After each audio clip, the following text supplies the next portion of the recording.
How the heck are you, everybody? I am Fastidious. Happy Saturday. Welcome to my channel. Gonna be a nice, quick little video. We made a tool, Maku, right here on the screen. You made a beautiful tool for us to share with the peoples to help track everything. If you guys have seen previous fusions or shard summoning events that we had in Wanderer of Realms, Maku and I and Dolores have put out these interactive shard trackers. Those, though, Maku, and I'll let you take it from here, maybe weren't so necessary. We wanted to help people. I know it helped some people, but they weren't the most confusing things. There wasn't the most amount of stuff to track, right? A little bit different here with all the Gograns and Draygas and craziness and resources and stuff, right? Yeah, the previous fusions were shard fusions, and I mean, they're very straightforward. You get a certain number of shards per event, and you just total up to get to the number you need, and there you go. But traditional fusions are kind of a different beast. They're fun, they're interesting, but they don't have kind of that same linear aspect to it. They are more disjointed. They've got different pieces that you got to put together, and from there, you will eventually get your Krodor, but tracking all that can be more complicated than just like, oh, am I at 60 out of 60 shards that I need or whatever. Absolutely, yeah. It's not just counting up to a flat number and then you're like, I got 175 or whatever is 200 Alistair time, right? You got to count that you get the 16 Gograns that you need. Then from there, there's a leveling up, promoting up, starring up. Then they become Drayga. Then there's a leveling up, promoting up, starring up. Then they can become Krodor. So without further ado, let's not kind of bury the lead here. Let's get right into it. This is the beautiful calendar that we made largely by you with some beautiful design over here by Dolores. Shout out to Dolores. But there's an extra wrinkle here. So I'm going to show them in 30 seconds the gist, and then we'll get into the nitty gritty. But this can be pretty quick because I think you did such a good job. It is so simple. So if we look over here, before these would be events with numbers of shards you could earn. There'd be things to type in. Not so confusing anymore. It's a binary. You know, did you get the Gogran from Brave Conquest? Check. Crosses it out. You got it, right? What's the cool part? Well, when you check that, now we have all these boxes down here that are the Gograns you were saving up, your 16 lines of Gograns that you will need to make your 4 Draygas. Those will start populating. So you can see one has already filled in. If I do the next event, the Vault in the Sands Oracle's Trial, look, now we've got Gogran number 2. You did such a good job here, and it tells you already the current star level when you receive that Gogran. It tells you what insignias you need. You can check these off as you go, and how much XP you will need. So I think that's a nice little introduction. Take it from here, Mr. Brainiac. So yeah, that's pretty much as simple as it is.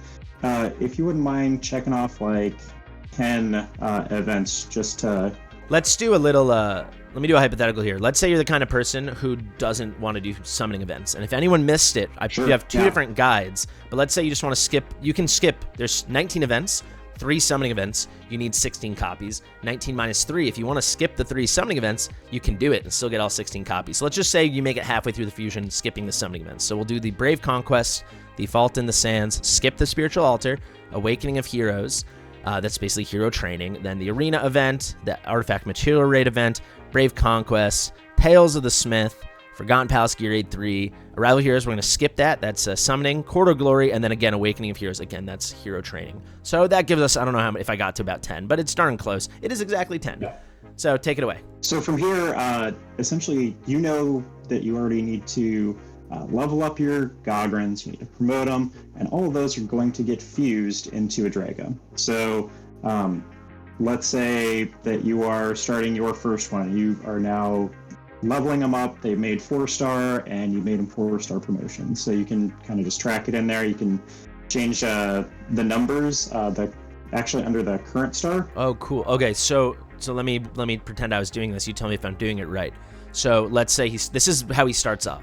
Basically, he starts off at 3 stars, he starts off 0 promotion, and then this is how much XP you need to take him all the way to 40. So 30, then star him up, then 40. And these are all the insignias. But let's say, all right, because this is actually what I did already. So actually, my first Gogran that I just got yesterday, I was able to, my second one I didn't have the promo mats yet, but I did bring him to 3 stars promotion. So you can throw that in. There you go. So now you can track that, and then I can say, oh, I actually did 4-star him up as well. And then once you get him to level 40 and 4-star promo, you can do this if you want to track it. Then you remember you did 40. Oh, look, it's green now. There you go. You can check it off. And now you're one towards getting towards the Drayga side, right? Yep. When you have 4 of these done, you'll be able to check off all 4 of them. And that is kind of the indicator that says, oh, I fused those 4. I've checked them off. I fused the 4. And that opens up a line for Drayga. Absolutely. And then from there, you can track Drayga in the exact same way. When you get to 5-star current promote and 5-star current promotion, that will also turn green. You can just kind of check those things. And that's kind of all there is to it from the simplest version. Like, just tracking to make sure that you've gotten everything you've done as part of your fusion. And then you can also see like how many resources do I need left, because those values will update at the top as well. As you check off each of those, the total remaining need line above updates, and so you can just kind of estimate how much left you, whether it's insignias or XP or whatever it is that you need. Can I ask, what is the difference between this total remaining need here and then this remaining down here? Is this total for everything, as then this is just total for? Is that the difference? Is just for Gogran? So the difference is the XP, kind of. So like you need XP for both the Gograns, and then you need the XP for Drayga. I see. So yeah. So this is the summation of everything. So you can see these are your specific resources for Gogran and Drayga. You know, they differ from side to side. So this would be your blue insignias 1, purple 2, gold 3, and then this is the total XP if you combine the XP just for Gograns, XP just for Drayga. So for people that just want to keep an overall picture of what they need XP-wise, that's going to be your number. If you want to just know these are my Gograns, these are my Draygas, you got it right here. I'm going to have to move your head really quickly. Let's actually just transform you, do a little flip just for the remainder of the video. But yeah, I mean, it really is beautifully simple. I think you did an awesome job. I just want to articulate that one final time now that everyone can see everything. If we check off this Gogran, the number goes down. So you can, like I was saying, you know, keep track. So right now I have a Gogran that's 3 stars of promotion, right? That's 3 stars, obviously, but then 3 stars of promotion. So that's going to help me track for myself. These will update though, which you don't have to do the little box by box, cell by cell thing. Just when you're done, so one Gogran, good to go, 4 stars promotion. That's when you check it off. That's when it will start getting counted by Drayga, and that's when we'll see that go down. So then once we reach 4, the internal counting for Drayga is happening, and then there's a condition, 4 met. Oh look, we have enough for a Drayga. Now we can start building out a Drayga because we have our 4 Gogran copies. Because we clicked all 4, we fused it, Drayga time. Now let's get her ready for Krodor. Correct? Yep. And if you want to put in your current resources, if you're tracking that at the top, so let's say you have, 48 fighter insignia 1 left over, you can track those up at the top, and it will track how you're doing there as well. I mean, I think that's a great way to end it. Let's actually just show that off. So if we go to promotions, right? Or actually, better we go to the bag over here right above my head, my little inventory. We can go to development. You can see all your different kinds of insignias at different levels. So for Gogran, we're looking at my fighters. So I have 176 blue, then I have 3 purple, and I have 27 of the gold. So hopefully I can remember that. I believe it was, I can already be like, this is what I'm starting with. So it's 176, 3, and then did I say 27? I think I did. Sounds right. So you can see with my total remaining, I have way extra. I'm always buying these out from the market. Whenever there's any insignia for gold, I really suggest people just buy out. It's so cheap, and you will reach a point just like me and many people when you play the game long enough, where gold is just going to be I spend gold so frivolously and so thoughtlessly just because it's never going below 30 million. Usually it's between 40 and 50. So you will reach that point. Have no fear. So yeah, buy out those insignias. That's just a little tip, but you can see I'm good to go there, and now I can have a sense. All right, because of my amazing 3, and then in this example, we'll use my example where I have 1 guy ready. You can see I need 327 more, and then with my 27 purples, having this 1 guy ready, we need 98 more. So it really does help you track, and I think this is maybe going to be my concluding thought, and then I'll let you have the floor to wrap it up. The way people get scared of these fusions, at least in Raid, and this is our first experience with this, with a limited traditional style fusion in Watch of Realms, is people get overwhelmed and then they'd be like, it's too hard, it's not free to play. It's insanely free to play, at least so far. They could make it way harder in the future, but this one is insanely free to play. All the thresholds are super low. It's as I kind of predicted, if you guys go back and watch my guides, because they don't want to scare people off with the first time they do this. So take advantage. The way it can be hard and not feel easy is because you get overwhelmed and you can't track it. Enter Maku, right? Yeah, so I would agree with that entirely. The game that shall not be named had traditional fusions in the past, and the primary problem with trying to complete them was the limited resources of stamina, energy in that game. And we don't really have that problem in Watcher Realms. They provide more than enough stamina on a daily basis that we can do all of our promotion farming. We can do all that. But really just tracking it is the key, is making sure it's like, oh, did I forget one of these things? Because I don't want to have to go summon if I wasn't planning on it to get that extra Gogran because I didn't get to the didn't complete the given event that I was looking for. So, make sure and get your arena done, make sure and get your Brave Conquest done whenever those are. They're pretty straightforward. This one will be very simple for everyone again, but just keeping track to make sure that you've gotten everything done is important.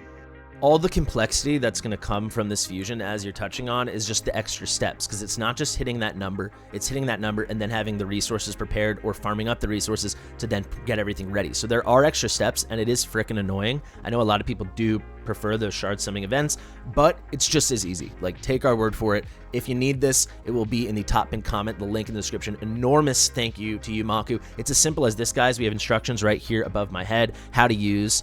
That's how you actually, everything we just talked you through. But then here, just to get your own copy, make sure when we share it, it will be a view only copy. It will look like this one over here. Then you got to make a copy. So this is my own copy that I just made. You go to File, Make a Copy right here, and then you'll have your own editable copy. So, if your name's Chuck, you call it Chuck's Krodor Guide. Good to go. Thank you so much. You were like, I have a busy week. I don't know if I have time to do it. And I was like, man, it is all you. This is all your thing. If you want to do it, absolutely no pressure. And you're like, oh, so I had a lunch break and it's done. Yeah. I think the only thing I forgot that might be worth pointing out is at the very bottom of our events, we have a place for polls. Because if it's possible to pull a Gogran, it doesn't currently look like he's available as part of the summoning pool, but maybe it's just a misprint, who knows. You can always throw in the number of Gograns that you pulled in that column, the E22 column, and from there you can check it off. One cell over further where it has the 0, like let's say you pulled 4 Gograns or whatever, you could put a 3 or a 4 in there. You could check it off, and that will again update. So that way you don't have to worry about the other events. So yeah, we just checked 4, and look at that. 4 more have been added from our 10. We have gone to 14. It is incredible. Awesome work. Thank you so much. To be seen, TBD, if we can pull Gogran, but who knows? If you do pull Gogran, let us know on Discord or in the comments. Maku, thank you so much. And I just want to, while I have you here and I can embarrass you, this website is coming out within a week, probably like 5 days from now. Would not be happening without you. So thank you so much. I appreciate all your hard work and keeping me on track because I get super overwhelmed.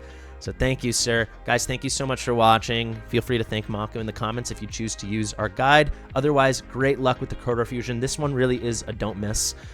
He's not the ultimate game changer like a Boreas Hotzik kind of guy, but certainly he is going to help you in a lot of pieces of content. Even if you're endgame, just use him in the tank codex. Thank you so much. Share with your mother. We'll see you in the next one.